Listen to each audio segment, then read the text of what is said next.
யோகாசனம்ஸ்லாம் இருக்கு இல்லையா? ஸோ அதில் வந்து ஆஸ்துமாக்கு மிகச்சிறந்த யோகாசனம்னா என்ன? கண்டிப்பாக வந்துட்டு ஒரு வீசிங் இருக்குது, ஒரு ஆஸ்துமா இருக்குது அப்படின்னா அவங்க வந்து மஸ்ட்டாக பண்ண வேண்டியது என்னன்னு கேட்டிங்கன்னா சுவாச பயிற்சி, கபாலபதி அப்படின்னு தான் சொல்லணும்.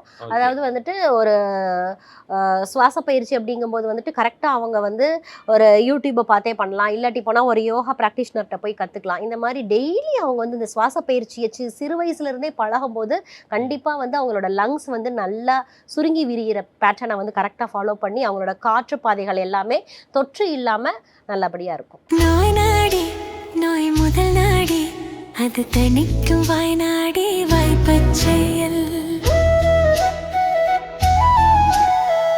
இறைவழி மருத்துவம் அதுவே எங்கள் மகத்துவம். இறைவழி மருத்துவம் அதுவே எங்கள் மகத்துவம். அனைத்து நோய்களுக்குமான குணம் டாக்டர் ஸ்ரீவர்மாஸ்.